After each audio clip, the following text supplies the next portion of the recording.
देखिए, डॉक्टर जो ओझा गुनी के पास जाते हैं या तो वो डॉक्टर नहीं है, आरएमपी होते हैं ज़्यादातर वो रजिस्टर्ड मेडिकल प्रैक्टिशनर्स होते हैं।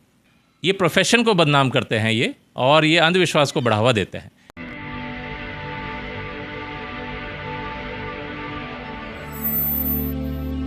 जय भीम। मैं मेवालाल और आप देख रहे हैं बहुजन समय। साथियों, आपने समाज में देखा होगा कि जो सामाजिक बुराई है उस बुराई को ठीक करने के लिए बहुत कम से कम लोग मिलते हैं कि जो समाज की बुराई दूर करता है। लेकिन आज मैं आपके सामने ऐसे डॉक्टर के पास आया हूं जो लोगों के इलाज तो करते ही करते हैं, लेकिन उस समाज में जो बुराइयां हैं उनका भी इलाज करते हैं। तो हमारे साथ हैं डॉक्टर संजय जी। उनसे मैं सारी बीमारी के बारे में पूछूंगा कि आखिर ये बीमारी कैसे इलाज होगा और बीमारी कैसे रोकथाम होगा, ये सारी बातें पूछूंगा। और जो अभी हाल में समाज में जो सुप्रीम कोर्ट का एक निर्णय आया है, कोटे में कोटा क्या जो आरक्षण मिला है वो उसका उद्देश्य पूरा हो गया है, ऐसे सारे चर्चा कर से सर से पूछूंगा। सर, सबसे पहले आपको जय भीम, नमो बुद्धाय। जी, जय भीम, नमो बुद्धाय आपको भी। और आपने बहुत अच्छी पहल की है, बहुजन समय का मैं धन्यवाद देता हूँ कि ये जो बुराइयां हैं समाज में, कुरीतियाँ जो हैं, हम लोग किस तरह से इसको दूर करें, और ये हम दूर कैसे कर सकते हैं। ये सिर्फ आपको आपके चैनल के माध्यम से हम लोग इसको गांव-गांव तक या लोगों के पास तक पहुंचा करके, या एक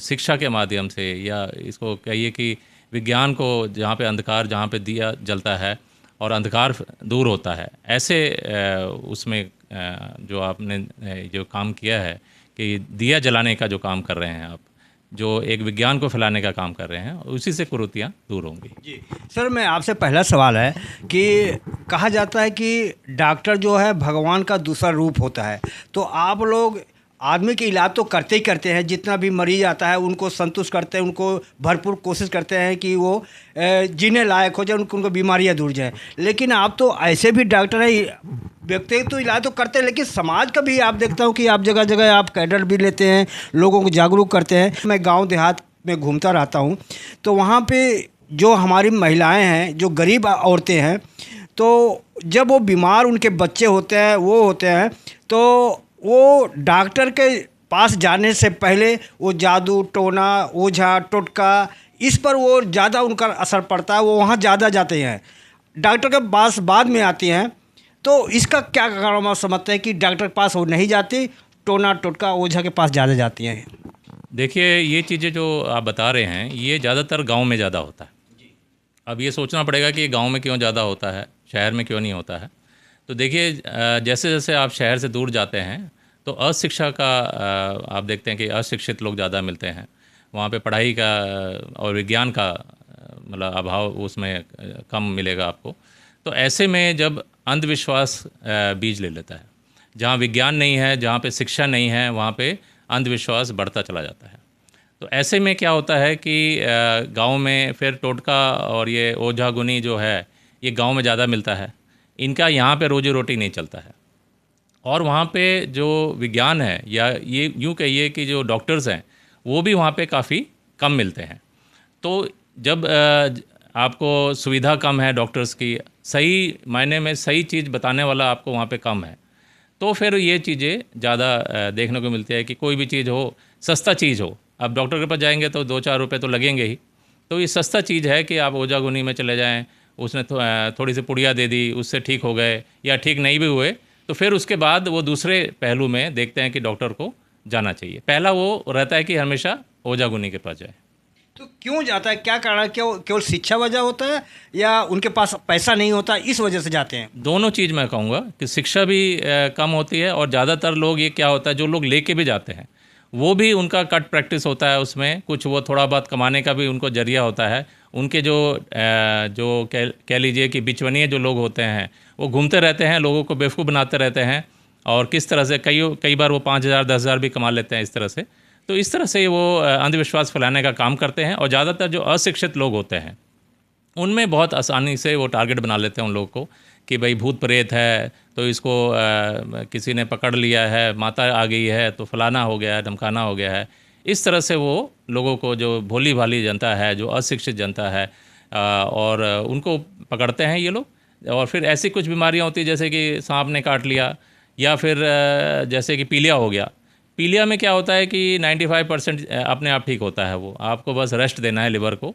या फिर सांप भी काटा है तो 95% जो सांप होते हैं वो उसमें जहरीले नहीं होते हैं, तो ऐसे में वो अपने आप ठीक होना है। तो ऐसे में फिर ये लोग ओझागुनी जो लोग होते हैं वो इसमें नाम कमा जाते हैं। सर, मैं कई लोगों से जब मैं चर्चा करता हूं कि आप लोग अंधविश्वास पाखंड में आप फंस जाते हो, तो कहते हैं कि डॉक्टर भी तो ऐसा करते हैं, अंधविश्वास पाखंड करते हैं। वो उनका तर्क होता है। कई उन्होंने डॉक्टर का भी नाम लेते हैं कि डॉक्टर भी देखो ओझा के पास जाता है, वैद्य के पास जाता है। आप इसमें क्या आपका कहेंगे?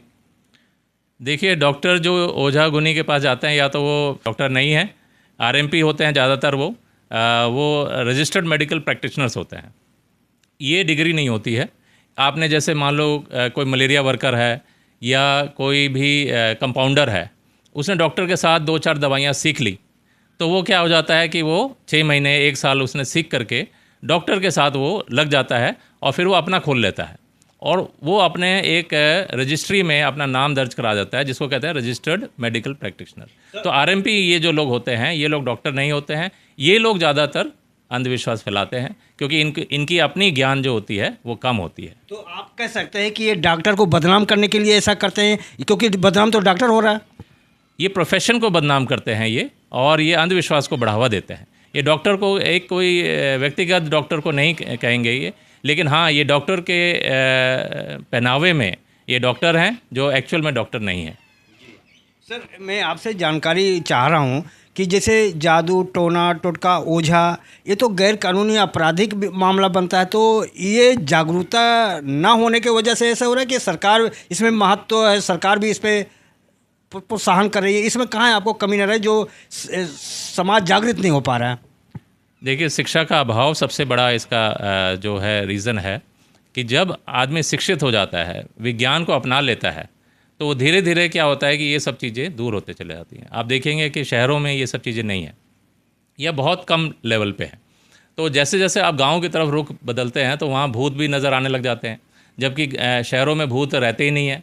लगता है कि सारे के सारे भूत गाँव में ही रहते हैं। इसी तरह से जो ओझागुनी है, तांत्रिक है, बलि है, प्रथा है, ये सब जितने भी इस तरह की जो रूढ़िवादी जो प्रथाएं हैं, ये सब आपको गांव में मिल जाएगा। वो सब, और जो औरतें होती हैं, खास करके औरतों में ही क्यों मिलता है? आप ये भी सोचेंगे कि ये सारी जितनी कुरीतियाँ हैं औरतें ज़्यादा करती हैं, वैसे आदमी भी इसमें करते हैं, लेकिन कहीं ना कहीं अगर आप शैक्षणिक स्तर देखेंगे गाँव का और इन लोगों का जो ये इस तरह से चीज़ों पे विश्वास करते हैं, तो आपको मिलेगा कि ये लोग कभी स्कूल नहीं गए या कोई कभी 10वीं से ऊपर कोई भी आपको व्यक्ति नहीं मिलेगा। और ख़ास करके कुछ लोग जो पढ़े लिखे भी हैं वो भी ऐसा करते हैं, तो वो जानबूझ के गरीबों को दिखाने के लिए ऐसा करते हैं कि वो गरीब भी अपना पैसा और ये अंधविश्वास में लग करके असली इलाज जो है वो छोड़ करके वो इन सब चीज़ों में लग जाता है। जी, मैं आपसे आज जितनी सामाजिक बुराइयां हैं, मैं कोशिश करूंगा सारी बुराई का जो उसका समाधान क्या है उस पर चर्चा आपसे करूं। सर, एक बीमारी गांव में मैं देखता हूं कि जो हमारे गरीब बहन बेटी हैं उनकी शादी ब्याह रुक जाती, शादी नहीं हो पाती। तो जो दहेज प्रथा है सर, तो वर कन्या और कन्या पक्ष में ये दोनों जिम्मेदार हैं या समाज जिम्मेदार है? बहुत से लोग जो हैं, जब लड़कियां पैदा होती हैं तो पेट में ही उनका गर्भाधान कर देते हैं दहेज की वजह से। तो ये दहेज जो अभिशाप है ये कैसे दूर होगा और क्यों ये पनप रहा है सर? देखिए, या फिर कहीं ना कहीं आप ये देखेंगे कि दहेज जो चीज़ है, ये लेना और देना दोनों ही अपराध है। तो इसमें अगर दोनों को सहमति है तो भी? बिल्कुल, दोनों को सहमति है तब भी ये लेना देना ये कानूनी अपराध है और ये कतई नहीं करना चाहिए। बल्कि तो जो लोग कई बार ऐसा होता है कि जो लड़का है वो आपको ऐसी उसमें नहीं रहता कि अपने पिताजी के अगेंस्ट आवाज़ उठा सके, तो वो दबा रहता है और पिताजी दूसरे से बात करके अपना करके वो ले लेते हैं। तो लेकिन ऐसे में क्या होता है कि जो लड़का है या लड़की है उसको ये इसमें खड़ा होना चाहिए और कहना चाहिए कि नहीं पिताजी, ये चीज़ सही नहीं हो रही है और हम कतई ये चीज़ नहीं करेंगे, तो और अगर आप लेंगे तो हम ये शादी नहीं करेंगे। लेकिन सर लड़की भी तो कहती नहीं हमको वहाँ पे मान सम्मान मिलेगा, इज्जत मिलेगा, तो इसलिए अपने माँ बाप भाई से कहती है कि मुझे टीवी चाहिए, कार चाहिए, बंगला चाहिए, ये ऐसे से दो ताकि हमारा वहाँ मान सम्मान बढ़ेगा। देखिए ये बात सही है कि शादी एक बार होती है और इसमें बहुत पैसा खर्च होता है। आप देखेंगे कि 3-4 घंटे में ही जो आप देखते हैं बारात घर इतने बड़े बड़े आजकल खुल गए हैं और लाखों रुपया उसमें खर्च हो रहा है। आज एक दूसरे को दिखाने की होड़ लगी हुई है कि मैं उससे ज़्यादा करूँगा, ताम झाम करूँगा, ज़्यादा दहेज दूंगा या फिर ज़्यादा बर्तनें दूंगा या सामान दूंगा या मेरी बेटी को कार दूंगा या फलाना, बहुत सारी चीज़ें हैं जिसके पास जितना है उससे ज़्यादा बढ़ के वो दिखाने में एक दिखावट। लेकिन मैं तो ये कहूँगा कि ये सब जो दिखावट है ये एक चकाचौंध है। जब लाइट चले जाती है, रात का जो अंधेरा होता है, जब वो दिन होता है तो वो सारा कुछ दिन के रोशनी में वो फीका पड़ जाता है। जो रात की रोशनी होती है वो सब दिखावा होता है, जो दिन की जो सूरज की रोशनी है वही असलियत है। तो आप दिन में आप देखेंगे कि ये सब चीज़ें नहीं होती हैं। तो इसलिए वास्तविक जो है उसको अपनाना चाहिए। सबसे अच्छा ये है कि जितना पैसा आप इसमें खर्च करते हैं वो सारा का सारा पैसा आप अपनी बेटी को दें, ताकि वो एक सशक्ति और उसको शक्ति आए, उसके सशक्त बने वो। और उसमें एक जब वो अपने जब बैंक बैलेंस रहेगा, मान लो 50 लाख आप शादी में खर्च कर रहे हैं, वही 50 लाख नहीं भी तो 40 लाख आप अपनी बेटी को दे दें। बैंक बैलेंस रहेगा उसके पास शक्ति रहेगी और 10 लाख में आप अपनी शादी कर लें। और इससे क्या होगा कि बेटी का एक तो इंटरेस्ट भी आता रहेगा और वो जब एक पावरफुल फील करेगी कि मेरे पास पैसा है, और पैसे से ताकत आती है, ये तो हम मानते ही हैं। सर उसमें थोड़ा मेरा भी संतुष्टि नहीं मिली उत्तर में कि जैसे हम जो लड़की वाले कहते हैं कि मुझे सम्मान मिलेगा, बेटी को वहाँ इज्जत होगी, लेकिन तो भूखा भेड़िया तो और मांग करेगा। अगर मान लो उसकी आवश्यकता है आप पूरा करोगे तो उसकी और डिमांड बढ़ जाएगी। देखिए ऐसी कोई वो नहीं है कि आपके पैसे देने से ही वो सम्मान बढ़ता है। आप पैसे बचाने से, मैंने जैसे बताया कि बैंक में भी आप रखते हैं और बेटी को आप सशक्तिकरण करते हैं, और बेटी के पास जब वो पैसा रहेगा, कैश रहेगा, बैंक में बैलेंस रहेगा, तो भी बेटी आपकी जो है वो काफ़ी वो सेफ़ फील करेगी। और ये एक नया परंपरा की तरह से, जैसे कहते हैं ना, एक दूसरे को देख के लोग आगे बढ़ते हैं। तो अगर कोई ऐसा करता है कि तो ये एक नया परंपरा होगा। और मेरे को लगता है कि अभी लोग ऐसे करते हैं कि एक सिंपल सी शादी कर ली, 25-30-50 लोगों को बुला लिया, एक सोशल गैदरिंग कर ली, और उसके बाद जो पैसा जो बचा लिया। और वो एक्चुअली जो पूरी ज़िंदगी व्यक्ति जो होता है, जो माँ बाप होते हैं, वो पूरा पैसा कमाते हैं और वो पैसा चंद घंटों में, जो 3-4 घंटे होते हैं, उसमें निकाल देते हैं वो। ये बहुत ही दुर्भाग्य है कि ये परंपरा और बढ़ते जा रही है, बल्कि इसका उल्टा होना चाहिए। अपनी बेटी को वो सारे पैसे से आपको बेटी को अच्छी से अच्छी शिक्षा देनी चाहिए, ताकि एक पैसा भी बेटी पे खर्च ना हो, और जो सामने वाले लोग हैं वो आपके दोनों हाथों से बेटी को अपनाएं। क्योंकि कहीं ना कहीं जब ये ताकत होती है, या तो धन की ताकत होती है या शिक्षा की ताकत होती है, तो ये दोनों चीज़ अगर बेटी के पास है तो फिर वो कहीं पे भी मात नहीं खाएगी, कहीं पे भी दबेगी नहीं, चाहे वो ससुराल में रहे, मायके में रहे। सर आपके पास कोई से समाधान आपके सोच में है कि इस तरह से करने से ये इसका रोकथाम हो सकता है? सबसे पहले तो देखिए, जो पढ़े लिखे लोग हैं, जो आजकल विज्ञान पढ़ रहे हैं, जो PhD कर रहे हैं, डॉक्टर बन रहे हैं, इंजीनियर बन रहे हैं, या फिर जो मास्टर्स डिग्री कर रहे हैं, बड़े बड़े इसमें यूनिवर्सिटी से पढ़ के आ रहे हैं, ऐसे बच्चों को मैं कहना चाहूँगा कि वो जब शादी करें तो सबसे पहले पिताजी को, दोनों तरफ से ही कह रहा हूँ मैं, लड़का हो या लड़की हो, दोनों ही ये कह दें कि पिताजी, अगर आप, सबसे पहली मेरी शर्त यह है कि मैं दहेज ना तो लूँगा ना दूँगा, तो ऐसे कंडीशन में ही शादी करेंगे। तो फिर पिताजी भी इसको सोचेंगे भी नहीं आगे, क्योंकि उसने जब पहले ही बोल दिया, क्योंकि बच्चे से पूछा जाता है कि कैसी लड़की चाहिए या कैसा लड़का चाहिए, है ना, तो वो उसमें सबसे पहले शर्त अगर ये रख दें कि भाई मैं लूँगा नहीं या दूंगा नहीं, तो वो फिर पिताजी दूसरा स्टेप वो नहीं रखेंगे। तो आप बड़ी बात डॉक्टर साहब कर रहे हैं कि अगर आप शादी के अरेंजमेंट कर रहे हैं, चाहे लड़की पक्ष हो चाहे लड़का पक्ष हो, दोनों अगर लड़की लड़का दोनों सहमति जता दें, पिताजी मम्मी जी मैं दहेज नहीं लूँगा ना दूंगा, तो ये बहुत बढ़िया अच्छा सुझाव है, ऐसा सर? बिल्कुल बिल्कुल। कहीं ना कहीं हमारे युवाओं पीढ़ी को ना इसको आगे लेके आना पड़ेगा, एक नई शुरुआत करनी पड़ेगी, जिसको देख के बाकी लोग उसको फॉलो करेंगे। जी सर, मैं गांव से बिलोंग करता हूं, मैं गांव में ज़्यादा घूमता हूं, तो मैं एक बीमारी देख रहा हूं समाज में, मृत भोज जो होता है, तो जो गरीब होता है गरीब और गरीब हो जाता है, और उस जो मृत भोज को उसको ब्राह्मण भोज भी कहते हैं, गिद्ध भोज भी कहते हैं। वो समाज दबाव डालता है कि तुमने तो हमारे यहाँ इतना खाया, तुम अपने यहाँ तो खिला ही नहीं रहे हो। तो ये आप कैसे देख रहे हैं, जबकि कानूनन अपराध है ये? देखिए, ये कई जो समाज है, जैसे मैं बैरवा समाज की बात करूं, या अन्य समाज भी, कुछ समाज और हैं जिन्होंने मृत भोज को बिल्कुल बैन किया है अपने समाज में। और ऐसे ही अन्य समाज को भी जो अपने जो इनकी जो सोसाइटियां हैं या फिर जो इनकी समाज में सुधारक जो संस्थाएं बनी हुई हैं, उनको पहल करनी चाहिए और इसको तुरंत बंद करना चाहिए। क्योंकि ये कहीं ना कहीं जो, चाहे वो गरीब हो या अमीर हो, ये कहीं पे भी सही नहीं है कि एक मृत व्यक्ति के ऐसे समय पे कि इस तरह से भोजन का आयोजन किया जाए।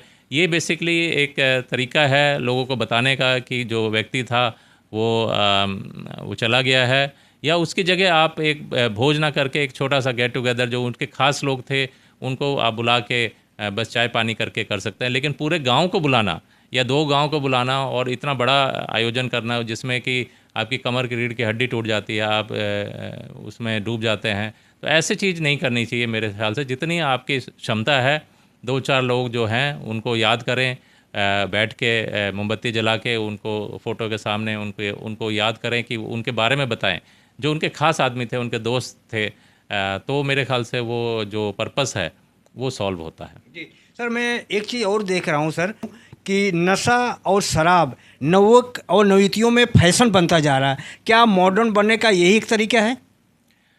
देखिए, सबसे पहले तो सिर्फ युवा पीढ़ी ही नहीं, हमारे जो मिडिल जो एज के जो हैं और जो बुज़ुर्ग हैं, वो सब लोग आप देखेंगे, और यहाँ तक कि लड़कियाँ भी अब इसमें नशा में डूबते जा रही हैं, है ना। आप किसी भी दुकान पे चले जाएं जहाँ पे दारू मिलती है या ये सब मिलता है, सिगरेट मिलते हैं, तो वहाँ पे आपको, खास करके जो दारू की दुकानें हैं, वहाँ पे आपको मिलेगा कि पूरी लाइन लगी हुई है वहाँ पे। ऐसा कई बार व्यतीत होता है कि यहाँ पे फ्री में दारू मिल रही है, और ऐसी कोई दुकान नहीं होगी कि दुकान खुलने से पहले वहाँ लाइन लगी होगी, लेकिन दारू के दुकान से पहले वहाँ 2-4 लोग हमेशा मिलेंगे आपको, और एंड तक, अंत तक 11 बजे जब वो बंद होती है तब तक आपको वहाँ पे लाइन मिलती है। तो इंडिया में खासकर आप देखेंगे, दिल्ली में, पूरे इंडिया भर में दारू पीने वालों की संख्या बहुत ज़्यादा बढ़ गई है। आज यंगस्टर्स पूरा दारू में, और मिडिल क्लास, सारा मिडिल एज के, और इवन जो एल्डरली है, ये बीमारी ऐसे फैल रही है कि इसका कई चीफ मिनिस्टर्स ने ये भी फैसला लिया कि हमारे राज्य में दारू बैन की जाए, लेकिन उसके बावजूद भी काफ़ी तो थोड़ा बहुत तो कम हुआ है, लेकिन फिर भी सर, क्या इसको अनुशासन से बंद किया जा सकता है कि जागरूकता पैदा करें? बहुत इसको वो फैशन की तरफ से पेश कर रहे हैं ना सर? हाँ बिल्कुल, इसको देखिए, लोग फैशन की तरह से सोचते हैं कि भाई दारू पी के बहुत बड़े राजा बन गए हैं, या बहुत बड़ा उनमें ताकत आ गई है, या बहुत अलग से लग रहे हैं, या हम जैसे मेरे सामने कोई भी आ जाए मैं ये कर दूंगा।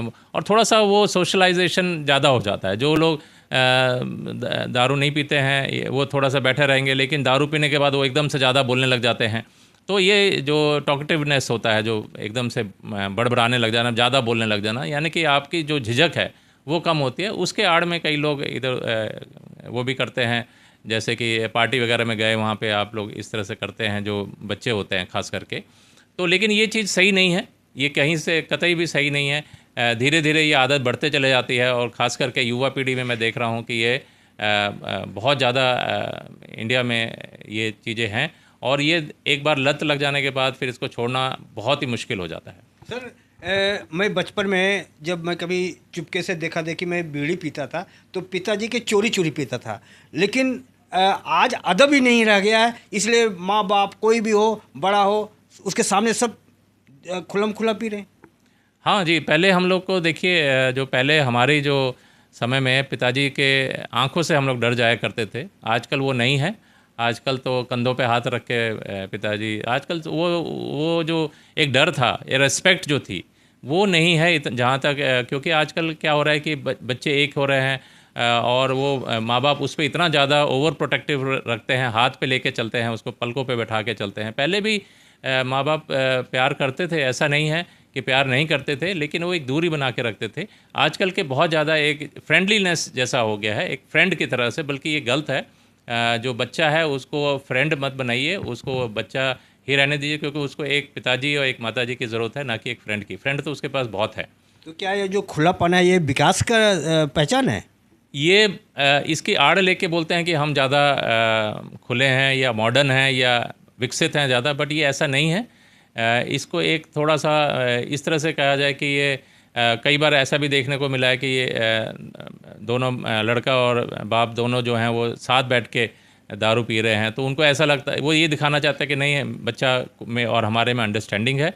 लेकिन ये क्या होता है कि ये हो सकता है कुछ हद तक ये ठीक भी हो, कि कम से कम बच्चा ये है कि कहीं आपको कोई चीज़ अगर अलग से कर रहा है या छुपा के कर रहा है, वो आपके सामने ही कर रहा है, तो फिर वो ठीक हो सकता है। लेकिन ख़ास करके क्या होता है कि बच्चा जब भी ज़्यादा करता है कोई चीज़, तो वो आपको बता के नहीं करता, वो छुपा के ही करता है। और फिर ये चीज़ें धीरे धीरे, जैसे मैंने बताया कि एक दिन में तो आदत पड़ती नहीं है, ये धीरे धीरे सालों में ये धीरे धीरे चीज़ें बढ़ती जाती हैं। जो आज 1 पैग ले रहा है, वो आगे चल के वो 2 पैग, 3 पैग, 4 पैग, और इसी तरह से फिर ये आदत बन जाती है, ये बुराई में बदल जाता है। बिल्कुल। तो सर एक चीज़ और मैं देख रहा हूँ सर, क्या बच्चों में सेक्स का शिक्षा जानकारी देना ज़रूरी है या नहीं ज़रूरी है? इसमें बहुत लोग कहते हैं अरे गंदी बात है, इसको नहीं बताना चाहिए। तो आप इसमें एक डॉक्टर के नाते आपसे सलाह लेना चाह रहा हूँ, समाज को बताना चाह रहा हूँ, क्या इसमें उचित है?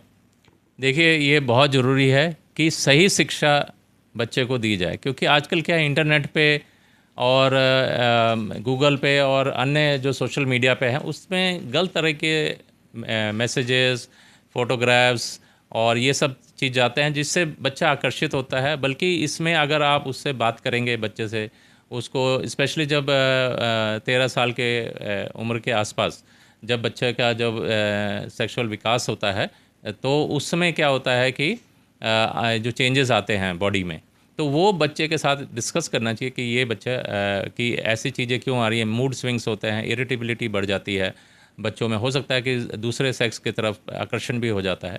तो ये सब चीज़ें उनको बताना चाहिए, बेटा ये नॉर्मल है, ये इसमें ये जो आप में बदलाव आ रहे हैं, ये ऐसे ही होता है, और इसमें ज़्यादा इसमें ध्यान ना दें, अपना पढ़ाई पे ज़्यादा ध्यान दें, और ये धीरे धीरे 1-2 साल में ये चीज़ें पास हो जाएंगी। ऐसा ही होता है सभी के साथ। जी सर, आप समाज में घूमते डोलते रहते हैं, तो क्या समाज में भाईचारा बढ़ा है या एक दूसरे से बातचीत करना बंद हो गया है? कैसे लग रहा है समाज में? समाज में देखिए, पहले जैसा जो एक आकर्षण था, एक मिलना जुलना था, अब सोशल मीडिया के आने से बहुत कुछ बदल गया है।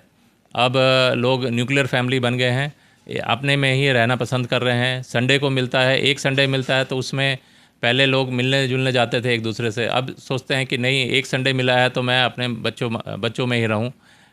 लेकिन फिर आप 6 दिन भी बच्चों के साथ हैं, ऐसे तो है नहीं कि आप 6 दिन कहीं पड़ोसी से या किसी के घर जा रहे हैं।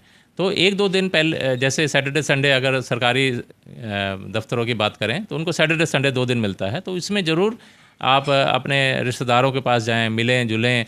तो ये चीज़ ज़रूर अभी सोशल मीडिया के वजह से लोग सोचते हैं कि हम सोशल मीडिया से कनेक्टेड हैं अपने रिश्तेदारों से या उससे, लेकिन एक जो आमने सामने गपशप करना, बातचीत करना, सामने मिलना जुलना, हंसी करना, वो चीज़ कहीं ना कहीं अभी बहुत कम हो गई है पहले से, और भाईचारा ज़रूर कम हुआ है पहले से। लोग जाते हैं कि जो जनता फैसला करता है जीतने हारने का, लोग कहते हैं कि प्रभु की कृपा से हम ही जीते हारे हैं। जैसे डॉक्टर आप इलाज करते हो, जब मरीज ठीक हो जाता है कहते ऊपर वाले ने ठीक किया, वो फला भगवान ने ठीक किया, हनुमान जी ने ठीक किया, लड्डू जाके वो हनुमान जी चढ़ाएगा। तो मैं इसमें फ़र्क करना चाह रहा हूँ कि जो डॉक्टर वो इलाज करता है उसका महत्व है, कि जो जहाँ लड्डू चढ़ा रहे उसका महत्व है, और जनता जिता रहे कि प्रभु जिता रहे हैं? इसमें आपको मैं थोड़ा ओपिनियन आप जानना चाह रहा हूँ। जी देखिए, जैसे मैं एक एग्ज़ाम्पल दे के बताता हूँ आपको। जैसे मान लीजिए कोई व्यक्ति है, कोई बच्चा है जो 100 में से 100 नंबर लाता है, या 100 में से 99-98 नंबर लाता है। जब वो एग्ज़ाम बैठता है तो उसमें कॉन्फिडेंस होता है, और वो कोई भी एग्ज़ाम बैठेगा तो उसके 99, 98, 97 नंबर आ जाते हैं। और वो फर्स्ट आता है हर एग्ज़ाम में, तो वो अपनी, क्योंकि उसने अपने पढ़ाई में बहुत समय दिया है, उस पर उसको अपने ऊपर पूरा विश्वास है, अपने नॉलेज पे पूरा विश्वास है। वहीं एक बच्चा है जो 50% 40% लाता है, 40-50 उसके आते हैं, और वो हमेशा असमंजस में रहता है कि मैं पास हो पाऊँगा या नहीं हो पाऊँगा, कैसा एग्ज़ाम आएगा कैसा नहीं आएगा। तो ऐसा बच्चा जो होता है डरा हुआ होता है, एग्ज़ाम आने से पहले डरा हुआ होता है कि मैं पास भी होऊंगा, क्या पता गलत पेपर आ गया, हार्ड पेपर आ गया, तो मेरा जो 40% आ रहा है वो 30% ना रह जाए। तो ऐसे बच्चे जो होते हैं अपने ऊपर विश्वास ना करके दूसरी चीज़ पे विश्वास करते। अब दूसरा चीज़ क्या हुआ, वो कोई भी चीज़ हो सकती है, चाहे वो टीचर के ऊपर हो गया, अपने साथ वाले लड़के के ऊपर हो गया, या कोई अन्य, और अगर वो बाई चांस पास हो जाता है तो तुरंत वो उस शक्ति को जाके नमन करता है। आप समझ रहे हैं? तो इस तरह से यही लोग होते हैं जो इस चीज़ पे विश्वास करते हैं कि नहीं मैंने नहीं किया है, मैं एग्ज़ाम पास नहीं हुआ हूँ, ये तो मेरे लक से हुआ है, या कोई अदृश्य शक्ति है उसने मुझे पास कराया है, क्योंकि अपने ऊपर तो विश्वास ही नहीं है उसको। जी सर, अभी सुप्रीम कोर्ट ने एक निर्णय दिया है कि SC/ST का जो आरक्षण है, राज्य सरकारें उसमें क्रिमिनल लेयर करा सकते हैं, कोटा में कोटा कर सकते हैं। तो आप इसका, आपका क्या ओपिनियन है कि क्या इससे समाज में दूरियां बढ़ेंगी, भाईचारा बढ़ेगा, या एक दूसरे जो उनकी आवश्यकताएं पूरी होंगी, जो आरक्षण का उद्देश्य था वो पूरा हो गया? दो सवाल है इसमें।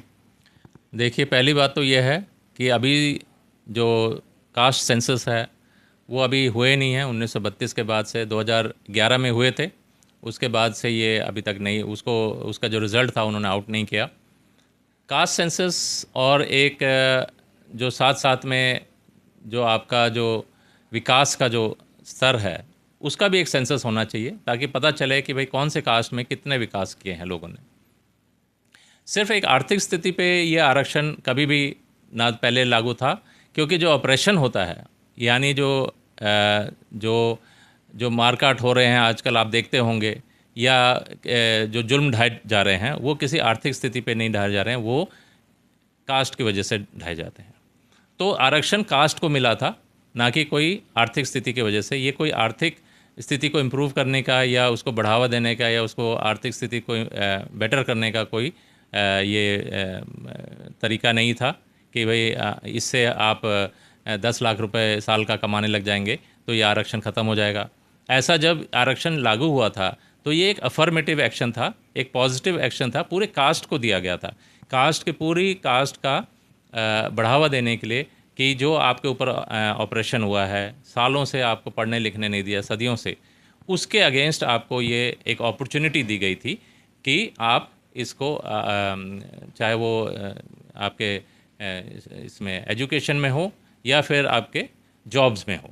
तो इस तरह से आरक्षण जो दिए गए थे, ये एक अपॉर्चुनिटी दी गई थी कि आपका भी जो बच्चा है जो आरक्षण से आकर के वो जो एक स्तर, एक जो सोसाइटी में और पूरे कंट्री को चलाने में योगदान दे सके, एक रिप्रेजेंटेशन उस कास्ट का हो। जैसे मान लो मैं एम्स की बात कर लेता हूँ, तो एम्स जैसे दिल्ली है या IIT है दिल्ली या IIT, कोई भी जितने भी IIT हैं, उसमें जैसे मान लो 50 बच्चे आते हैं और उसमें आरक्षण भी है, तो उसमें जो कास्ट जो वहाँ सेलेक्ट होकर बच्चे आ रहे हैं, तो एक तरह से वो रिप्रेजेंटेशन है उस कास्ट का। वो बच्चे के तहत, जैसे कि MP और MLA चुने जाते हैं अलग अलग SC से क्षेत्र से, अलग अलग क्षेत्र से मेंबर ऑफ पार्लियामेंट, चाहे वो SC का हो ST का हो, तो रिप्रेजेंटेशन है ही अपना। उसी तरह से एक कास्ट का रिप्रेजेंटेशन है एम्स में एक बच्चे के तहत।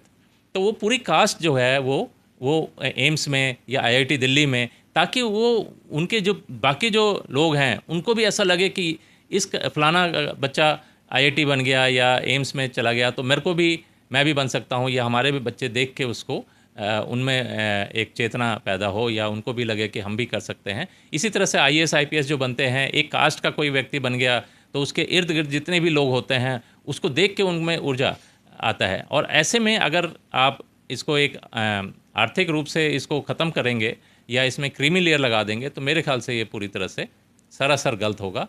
जो कि इन्होंने OBC के साथ भी यही काम किया था, जबकि वो भी एक पूरी तरह से गलत था, और ये अब SC ST को टारगेट किया है। ये मेरे ख्याल से पूरी तरह से गलत हो रहा है। सर एससी में कुछ जातियां आपस में लड़ रही हैं, करें कि जो सुप्रीम कोर्ट ने इतने दिनों के बाद हमारे लिए भाग का फैसला किया है, अब कुछ लोग विरोध कर रहे हैं, तो इसमें अंतर विरोध क्यों पैदा हो रहा है सर?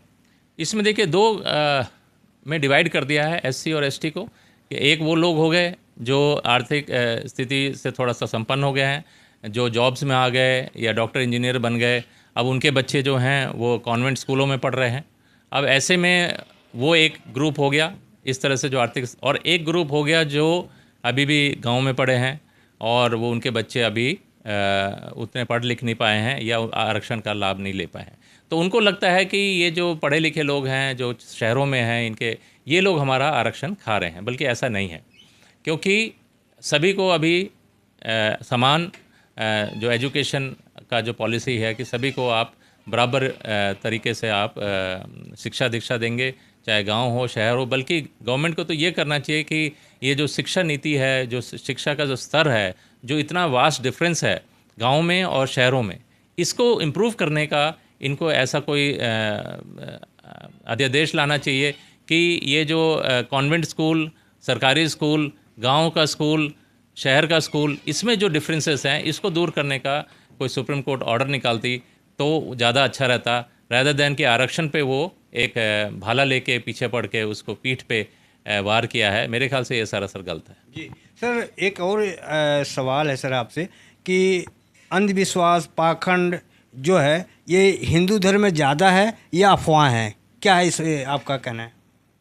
देखिए ये वास्तविक चीज़ें हैं। अंधविश्वास, पाखंडवाद, तांत्रिक विद्या, अलग अलग तरह के रीति रिवाज और इस तरह के जो चीज़ों पे विश्वास करना जो अनसाइंटिफिक है, ये चीज़ें हिंदू पूरे इंडिया भर में ही मैं कहूँगा कि सबसे ज़्यादा है, क्योंकि यहाँ पे शैक्षणिक स्तर जो है बहुत ही पुअर है, बहुत ही कम है। जो लोग गांव में हैं वो, मैं जैसे बताया कि अंधविश्वास वहीं पे पैदा होता है जहाँ पे अशिक्षा होती है। जैसे जैसे शिक्षा में आप आगे कदम बढ़ाते जाते हैं, अंधविश्वास का अंधेरा जो है ये दूर होता चला जाता है। दिमाग में देखो, या तो शिक्षा रहेगी, अगर शिक्षा से आप दिमाग नहीं भरेंगे तो एक खाली दिमाग में क्या होता है, अंधविश्वास भरने लग जाता है। जो दिमाग है अपने हिसाब से सोचने लग जाता है कि चलो ये चीज़ है जो मुझे सामने दिख रही है, ये चीज़ ऐसे है या वैसे है, वो उसको देख नहीं पाती है, तो फिर उसको लगता है कि ये कहीं ना कहीं ऊपरी ताकत है, निचली ताकत है, साइड की ताकत है। इस तरह से वो कुछ ना कुछ उसको सोच लेता है। जी सर, आलस्य क्या है, ये इसको कैसे दूर करें? कुछ लोग करें जिसके पास कोई एम नहीं है उसी के पास आलस्य आता है, और आपका क्या ओपिनियन है? बिल्कुल सही बात है। ये एमलेस जो लोग रहते हैं वो आलसी ज़्यादा रहते हैं।